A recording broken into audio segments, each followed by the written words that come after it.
എനിക്ക് എൻട്രൻസിന് ഇത്ര റാങ്ക് കിട്ടണം. അപ്പൊ തന്നെ നമ്മുടെ കുറേ ഡൗട്ട്സ് അങ്ങ് വന്നു തുടങ്ങും. കിട്ടുമോ, എന്നെ കൊണ്ട് നടക്കുമോ? പക്ഷെ ഇത് മറ്റെന്തോ ആണ്, ഇതെന്തോ ഒരു മാജിക് ആണെന്നുള്ള ചിന്ത ഉള്ളതുകൊണ്ട് നമുക്ക് ഇതിൽ നെഗറ്റീവ് തോട്ട്സ് കുറവാണ്. ഇല്ല, എന്തായാലും നടക്കും, എല്ലാവർക്കും നടന്നിട്ടുണ്ട്, അപ്പൊ പിന്നെ എനിക്ക് നടക്കുമായിരിക്കും. പ്രാർത്ഥിക്കുന്ന സാധനങ്ങൾ സാധിച്ചു തരുന്ന ആളാണ് ഭഗവാനെങ്കിൽ, മാനിഫെസ്റ്റേഷൻ പ്രാർത്ഥനയായി ഇക്വേറ്റ് ചെയ്യുകയാണെങ്കിൽ ആ ദൈവം ഈ പറയുന്ന നമ്മുടെ മനസ്സ് തന്നെയല്ലേ? നമ്മുടെ ഹ്യൂമൻ ബ്രെയിനിന്റെ ആത്യന്തികമായ ഫംഗ്ഷൻ എന്ന് പറയുന്നത് ഈ ശരീരത്തിന്റെ ഉടമേനെ സംരക്ഷിക്കുക, ഇയാൾക്ക് വേണ്ടതൊക്കെ നേടിക്കൊടുക്കുക. ഈ ഇടയ്ക്ക് ഇൻസ്റ്റാഗ്രാമിൽ ഒരു റീല് കാണാൻ ഇടയായി. ഒരു പേപ്പറിൽ ഇഷ്ടമുള്ള ആളുടെ പേര് എഴുതി അതിന് ചുറ്റും ഒരു വട്ടമിട്ട്, അതിന് ആ വട്ടത്തിന് ചുറ്റും, അതായത് നമുക്ക് പ്രണയമുള്ള ആളുടെ പേര് പേപ്പറിൽ എഴുതി ആ പേരിന് ചുറ്റും ഒരു വട്ടമിട്ട് അതിന് ചുറ്റും ഒരു പ്രത്യേക നമ്പർ എഴുതി അതിനെ 8, 10, 14 ആയി മടക്കി തലേണയുടെ അടിയിൽ വെച്ച് കിടന്നുറങ്ങിയാൽ നമ്മൾ പോലും അറിയാതെ നമ്മൾക്ക് ആഗ്രഹമുള്ള ആൾ നമ്മളെ ഇങ്ങോട്ട് വന്ന് പ്രണയിക്കുമെന്ന്. ഇതുപോലെ 100 കണക്കിന് 1000 കണക്കിന് വീഡിയോകൾ ഇൻസ്റ്റാഗ്രാമിലും സോഷ്യൽ മീഡിയയിലും കിടന്ന് ഇങ്ങനെ കറങ്ങുന്നുണ്ട്. എല്ലാവരും അതിനെ വിളിക്കുന്നു മാനിഫെസ്റ്റേഷൻ. മാനിഫെസ്റ്റേഷൻ ഇതിൻ്റെ താഴെ കമൻറ്റ് വായിക്കുകയാണെങ്കിൽ വളരെ രസമാണ്. ചില ആളുകൾ പറയുന്നു ഇതെനിക്ക് സംഭവിച്ചിട്ടുണ്ട്, ചില ആളുകൾ പറയുന്നു ഇത് ലോക തട്ടിപ്പാണ്, ഉഡായിപ്പാണ്, സ്യൂഡോ സയൻസാണ്, ഇത് ഭ്രാന്താണ് എന്നൊക്കെ പറയുന്നു. എന്താണ് ഇതിൻ്റെ പിന്നിലെ സത്യാവസ്ഥ? നമ്മളോട് സംസാരിക്കാൻ നമ്മളോടൊപ്പം ഉള്ളത് ഇഷാനി ഋഷഭാണ്, ന്യൂറോ സൈക്കോളജി ഫെസിലിറ്റേറ്ററാണ്. അപ്പോൾ ഇതിനെക്കുറിച്ച് ആധികാരികമായി സംസാരിക്കാൻ സാധിക്കുമെന്ന് വിശ്വസിച്ചുകൊണ്ട് തന്നെ ഇഷാനി ഋഷഭിനോട് ചോദിക്കുകയാണ്, മാനിഫെസ്റ്റേഷൻ തട്ടിപ്പാണോ? മാനിഫെസ്റ്റേഷൻ തട്ടിപ്പാണോ എന്ന് ചോദിച്ചാൽ, മാനിഫെസ്റ്റേഷനെ നിങ്ങൾ എന്ത് രീതിയിലാണ് കരുതുന്നത്? മാനിഫെസ്റ്റേഷൻ ഒരു സൂപ്പർ നാച്ചുറൽ കാര്യമായിട്ടാണ് നിങ്ങളിലേക്ക് എത്തപ്പെടുന്നതെന്നുണ്ടെങ്കിൽ അത് തട്ടിപ്പാണ്. Manifestation is pure science. പക്ഷെ അത് മിക്കപ്പോഴും അത് നിങ്ങൾക്ക് പറഞ്ഞു തരുന്ന ആളുകൾ, അവർ ആ മാനിഫെസ്റ്റേഷന് എക്സ്പ്ലെയിൻ ചെയ്യുന്ന രീതി, ഇതെല്ലാം ഇതിനൊരു മിസ്റ്റിക്കൽ ഇമേജാണ് കൊടുക്കുന്നത്. അതായത് ഇതെന്തോ നമ്മുടെയൊക്കെ ഇതിനതീതമായിട്ടുള്ള ഒരു സൂപ്പർ നാച്ചുറൽ കാര്യമാണ് നടക്കുന്നത്. അതായത് എന്തോ വേറൊരു പവർ നമുക്ക് വേണ്ടി ഇത് ചെയ്തു തരുന്നു. ആ ഒരു രീതിയിലൊക്കെയാണ് മാനിഫെസ്റ്റേഷൻ മിക്ക സമയത്തും പ്രസന്റ് ചെയ്യപ്പെടുന്നത്. അതുകൊണ്ട് പാവം ഒരുപാട് ആ പവറിനെ അവർ യൂണിവേഴ്സ് എന്നാണ് വിളിക്കുന്നത്. യൂണിവേഴ്സ് ഇത് തരുന്നു, നമ്മൾ യൂണിവേഴ്സിനോട് ചോദിക്കുന്നു, യൂണിവേഴ്സ് ഇത് തരും എന്ന് പറയുന്നു. അതാണ് മാനിഫെസ്റ്റേഷൻ്റെ അടിസ്ഥാനം. അതിപ്പോൾ യൂണിവേഴ്സ് എന്ന് പറയുന്നത് നമ്മളിപ്പോൾ ദൈവം എന്നൊക്കെ പറയുന്നത് പോലെ നമ്മൾ ഒരു അൾട്ടിമേറ്റ് പവർ എന്നുള്ള രീതിയിലേക്ക് നമ്മൾ കൊടുക്കുന്നതാണത്. നമ്മൾ ഒരു കാലഘട്ടത്തിൽ അത് നമ്മൾ അമ്പലത്തിൽ പോയി പ്രാർത്ഥിച്ചാൽ കിട്ടുമെന്നുള്ളതായിരുന്നു. ഇന്ന് അതെന്ന് കുറേ ആളുകൾ മാറി തുടങ്ങി. ചിലർ ഇന്നും അതിൽ വിശ്വസിക്കുന്നു.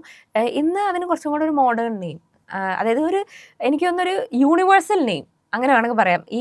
കാരണം ദൈവത്തിന് പല നാട്ടിലും പല പേരും പല രൂപവും ഭാവമാണ്. Universe is universal. അപ്പം എല്ലാ നാട്ടുകാർക്കും എല്ലാ രാജ്യക്കാർക്കും യൂണിവേഴ്സസ് യൂണിവേഴ്സ്. അപ്പം എനിക്ക് തോന്നി പണ്ട് ദൈവം എന്ന് പറഞ്ഞിരുന്ന ആ ഒരു ഐഡിയക്ക് ഇന്ന് എല്ലാ നാട്ടുകാരും കൂടെ ഇട്ടൊരു പേരാണ് യൂണിവേഴ്സ് വേണമെങ്കിൽ പറയാം. മാനിഫെസ്റ്റേഷൻ ഒരു തരത്തിലൊരു പ്രാർത്ഥനയാണോ? മാനിഫെസ്റ്റേഷൻ പ്രാർത്ഥനയല്ല. മാനിഫെസ്റ്റേഷൻ എന്ന് പറയുന്നത് ഒരു പുതിയൊരു ബിലീഫ് സിസ്റ്റം നമ്മുടെ ബ്രെയിനിലേക്ക് കൊടുക്കുക എന്നുള്ളത്. ശാസ്ത്രീയ വശം ആക്ച്വലി അവിടെയാണ് ഇത് ഞാൻ പറഞ്ഞല്ലോ, മാനിഫെസ്റ്റേഷൻ എന്ന് പറയുന്ന ഐഡിയ അല്ലെങ്കിൽ ആ ഒരു കോൺസെപ്റ്റ് നമ്മൾ പറയുകയാണെങ്കിൽ ഒരു ഉഡായിപ്പ് സംഭവമൊന്നുമല്ല. പക്ഷേ അത് നിങ്ങളിലേക്ക് എത്തിക്കുന്ന പലരും, അല്ലെങ്കിൽ അത് എത്തിക്കുന്ന രീതി പലപ്പോഴും ഇതേപോലെ അന്ധവിശ്വാസങ്ങളിൽ പൊതിഞ്ഞിട്ടൊക്കെയാണ് അത് എത്തിക്കുന്നത്. പക്ഷേ എല്ലാവർക്കും മാനിഫെസ്റ്റേഷൻ നടക്കും. നമ്മളിപ്പോൾ പറയുന്ന പോലെ നമ്മൾ സംസാരിക്കുകയാണെങ്കിലും കിടക്കുകയാണെങ്കിലും ഉറങ്ങുകയാണെങ്കിലും നമ്മൾ ശ്വസിക്കുന്നുണ്ടല്ലോ. ഇതുപോലൊരു സംഭവമാണ്. മാനിഫെസ്റ്റേഷൻ നടന്നുകൊണ്ടേ ഇരിക്കുന്നുണ്ട്. കാരണം ഇത് ചെയ്യുന്നത് നമ്മുടെ ബ്രെയിനാണ്. എന്തെങ്കിലും ഒരു സൂപ്പർ നാച്ചുറൽ പവർ അല്ല. നമ്മുടെ ബ്രെയിനിലേക്ക് നമ്മൾ റിപ്പീറ്റഡ് ആയിട്ട് എന്ത് കൊടുക്കുന്നോ അത് നമ്മുടെ ബ്രെയിൻ സാധ്യമാക്കി ഔട്ട്കം ആക്കി പുറത്ത് തരും. ഓക്കെ, ഹ്യൂമൻ ബ്രെയിനിന് അങ്ങനെ, ഹ്യൂമൻ ബ്രെയിൻ എന്ന് പറയുന്നത് വളരെ പവർഫുൾ ആയിട്ടുള്ളൊരു സാധനമാണ്. ഓക്കെ, അപ്പോൾ അത് നമ്മുടെ ഹ്യൂമൻ ബ്രെയിനിൻ്റെ ആത്യന്തികമായ ഫംഗ്ഷൻ എന്ന് പറയുന്നത് ഈ ശരീരത്തിൻ്റെ ഉടമേനെ സംരക്ഷിക്കുക, ഇയാൾക്ക് വേണ്ടതൊക്കെ നേടിക്കൊടുക്കുക എന്നുള്ളതാണ്. അപ്പം മാനിഫെസ്റ്റേഷൻ ഒരു ടോപ്പിക്കായി പഠിച്ച് നമ്മൾ ചെയ്യുമ്പോൾ മിക്കപ്പോഴും നമ്മളത് നല്ല കാര്യങ്ങൾക്ക് വേണ്ടി യൂസ് ചെയ്യും. ഓക്കെ, മോശം കാര്യങ്ങളും മാനിഫെസ്റ്റ് ചെയ്യപ്പെടുന്നുണ്ട്. ഓക്കെ, അപ്പോൾ നമ്മുടെ ബിലീഫ് സിസ്റ്റം അനുസരിച്ച് എന്താണോ നമ്മുടെ കോർ ബിലീഫ് സിസ്റ്റം, അതാണ് നമ്മുടെ ബ്രെയിന് ഔട്ട്കമായിട്ട് നമ്മുടെ റിയാലിറ്റിയാക്കി മാറ്റി തരുന്നത്. അപ്പോൾ ബ്രെയിൻ എന്ന് പറയുന്നതും ഒരു സൂപ്പർ നാച്ചുറൽ സാധനമല്ല. ആ ഡയറക്ഷനിലേക്കാണ് നമ്മളെ പ്രവൃത്തികളും തോട്ട്സും ആക്ഷൻസും പോകുന്നത്.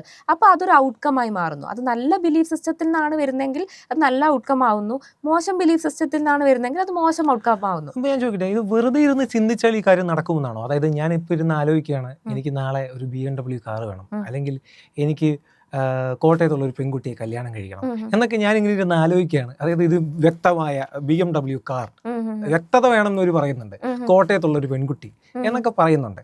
ഇതിന്റെ ആധികാരികത എന്താണ്? ഇതിന്റെ ശാസ്ത്രീയത എന്താണ്? ഇത് എങ്ങനെയാണ്? ഇത് ബ്രെയിൻ ആണ് ഇതിന്റെ പിന്നിലെ എന്താ പറയുക നായകൻ എന്ന് പറയുന്നുണ്ടല്ലോ. ബ്രെയിൻ എന്താണ് ഇതിൽ ചെയ്യുന്നത്? ബ്രെയിൻ ആദ്യം ചെയ്യണമെന്ന് വെച്ച് കഴിഞ്ഞാൽ നമ്മൾ ഇത്രയും സ്ട്രോങ് ആയിട്ടുള്ളൊരു ഡിസയർ കൊടുക്കണം ആദ്യം ചെയ്യുക. അതായത് നിനക്കൊരു സാധനം, പെർട്ടിക്കുലർ സാധനം, എനിക്ക് BMW ഇന്ന സീരീസിലുള്ള ഈ കളറിലുള്ള സാധനം വേണമെന്ന് പറയുമ്പോൾ വളരെ സ്പെസിഫിക് ആയിട്ടുള്ളൊരു ഇൻഫർമേഷൻ നമ്മൾ ബ്രെയിനിന് കൊടുക്കണം. എനിക്ക് ഈ സാധനം വേണം. ഓക്കെ, അത് നമ്മുടെ ബ്രെയിൻ ഞാൻ പറഞ്ഞു വളരെ പവർഫുള്ളാണ്. അപ്പോൾ ഒരു റെറ്റിക്കുലർ ആക്ടിവേറ്റിംഗ് സിസ്റ്റം എന്ന് പറയുന്ന സാധനം നമ്മുടെ ബ്രെയിനുണ്ട്. അതിൻ്റെ പ്രത്യേകത എന്താണെന്ന് വെച്ചാൽ നമ്മുടെ ഫോക്കസ് എവിടേക്ക് പോകുന്നോ അവിടേക്ക് നമ്മുടെ ഫുൾ കാര്യങ്ങളും വരും. ഡിസ്ട്രാക്ഷൻസിനെ നമ്മുടെ ബ്രെയിൻ എലിമിനേറ്റ് ചെയ്യും. ഓക്കെ, പിന്നെ ബിഹേവിയറൽ ആക്ടിവേഷൻ എന്ന് പറയുന്ന സാധനം നടക്കും. അതായത് ഈ നമ്മൾ അഗെയിൻ അവിടെയാണ് നോർമൽ നമ്മുടെ തോട്ട്സും മാനിഫെസ്റ്റിംഗ് തോട്ട്സും തമ്മിൽ, കാരണം മാനിഫെസ്റ്റേഷൻ ഒരു വലിയ സംഭവമായിട്ടാണ് നമ്മളിലേക്ക് വരുന്നത് അല്ലേ. നമ്മുടെ നോർമൽ തോട്ട്സ് നമ്മൾ അത്ര കാര്യമായിട്ടൊന്നും എടുക്കുന്നില്ല. അപ്പോൾ ഈ മാനിഫെസ്റ്റേഷന് വേണ്ടി നമ്മളൊരു കാര്യം കാണുമ്പോൾ നമുക്ക് എനിക്ക് ഇന്ന സാധനം വേണം എന്നുള്ള രീതിയിൽ നമ്മളൊരു വളരെ ഇമ്പോർട്ടൻറ്റ് സാധനമായിട്ടാണ് നമ്മൾ തലയ്ക്ക് നമ്മുടെ ബ്രെയിനിന് കൊടുക്കുന്നത്. അപ്പോൾ ബ്രെയിൻ എന്ത് ചെയ്യുന്നത് വെച്ചാൽ അത്രയും സോളിഡ് ആയിട്ടുള്ളൊരു തോട്ട് വരുമ്പോൾ അതിനെ കറസ്പോണ്ട് ചെയ്ത ആക്ഷൻസ് വരും. ആ ആക്ഷൻസിന് കുറച്ചും കൂടെ മോട്ടിവേഷൻ ഉണ്ടാവും. ഓക്കെ, പിന്നെ അപ്പോൾ അതിന് കറസ്പോണ്ടിങ് ആയിട്ടുള്ളൊരു ഔട്ട്കം വരും. അപ്പോൾ ബിഹേവിയറൽ ആക്ടിവേഷൻ എന്ന് പറയുന്ന ഒരു സാധനം നമ്മുടെ ബ്രെയിന് ചെയ്യും. അതായത് അതായത് തോട്ട് ആക്ഷൻ ഇമോഷൻ എന്ന് പറയുന്ന ഒരു ഡൈനാമിക്സ് ഉണ്ട് നമുക്ക്. അതായത് ഒരു തോട്ട് നമ്മുടെ ഉള്ളിൽ വരുന്നു, അതിനെ കറസ്പോണ്ട് ചെയ്ത് നമ്മളൊരു ആക്ഷൻ ചെയ്യുന്നു. അപ്പോൾ ഇത് വരുന്ന സമയത്ത് നമുക്കൊരു ഇമോഷൻ വരും. ഓക്കെ, അപ്പോൾ ഇതാണ് തോട്ട് ആക്ഷൻ ഇമോഷൻ. നമ്മൾ ഉണർന്നിരിക്കുന്ന സമയം മുഴുവൻ ഒരു മനുഷ്യൻ ചെയ്യുന്ന ഇത് തന്നെയാണ്. അപ്പോൾ നമുക്ക് ഈ മാനിഫെസ്റ്റേഷനിലേക്ക് വരുന്ന സമയത്ത് എന്ന് വെച്ചാൽ നമ്മളൊരു പെർട്ടിക്കുലർ സാധനം, അതൊരു വ്യക്തി ആയിക്കോട്ടെ, ഒരു ഓപ്പർച്യൂണിറ്റി ആയിക്കോട്ടെ, ഒരു സാധനം ആയിക്കോട്ടെ, ഇത് വേണമെന്നുള്ളൊരു തോട്ട് വളരെ സ്ട്രോങ് ആയിട്ട് നമ്മൾ കോൺഷ്യസ്ലി കൊടുക്കുകയാണ്. ഓക്കെ, അപ്പോൾ ഈ കോൺഷ്യസ്ലി കൊടുക്കുന്ന സമയത്ത് ഈ തോട്ട് അവിടെ ജനിച്ചു. അപ്പോൾ തോട്ട് ജനിച്ചു, നമുക്ക് ഇത് വേണം. അപ്പോൾ സംഭവം നമ്മൾ ബിലീവ് ചെയ്യുന്നുണ്ട്, മാനിഫെസ്റ്റ് ചെയ്യുന്ന സാധനമൊക്കെ നടക്കും. അവിടെ നമുക്ക് വലിയ നെഗറ്റീവ് ബിലീഫ്സ് ഒന്നുമില്ല. അതല്ലാതെ ഇപ്പം നമ്മൾ പറയാം, എനിക്ക് എൻട്രൻസിന് ഇത്ര റാങ്ക് കിട്ടണം, അപ്പോൾ തന്നെ നമ്മുടെ കുറേ ഡൗട്ട്സ് അങ്ങ് വന്നു തുടങ്ങും. കിട്ടുമോ, എന്നെ കൊണ്ട് നടക്കുമോ? പക്ഷേ ഇത് മറ്റെന്തോ ആണ്, ഇതെന്തോ ഒരു മാജിക് ആണെന്നുള്ള ചിന്ത ഉള്ളതുകൊണ്ട് നമുക്കിതിൽ നെഗറ്റീവ് തോട്ട്സ് കുറവാണ്. ഇല്ല, എന്തായാലും നടക്കും, എല്ലാവർക്കും നടന്നിട്ടുണ്ട്, അപ്പോൾ പിന്നെ എനിക്ക് നടക്കുമായിരിക്കും. അപ്പോൾ ഇതിൽ നെഗറ്റീവ് ആയിട്ടുള്ള ഇൻഹിബിഷൻസ് വളരെ കുറവായിരിക്കും. ഓക്കെ, അപ്പോൾ ഈ തോട്ട് വളരെ സ്ട്രോങ് ആയിട്ടാണ് അവിടെ നമ്മൾ വിത്തിട്ടിട്ടുള്ളത്. അതിലേക്ക് നമ്മൾ ഫോക്കസ് ചെയ്തുകൊണ്ടിരിക്കുക. കാരണം ഇവർ ഈ പറയുന്ന ടെക്നിക്സ് ചെയ്യുന്ന ആളുകൾ നമ്മളോട് പറയുന്നുണ്ട് ഇത്ര ദിവസത്തിൻ്റെ ഉള്ളിൽ നടക്കുന്നത്.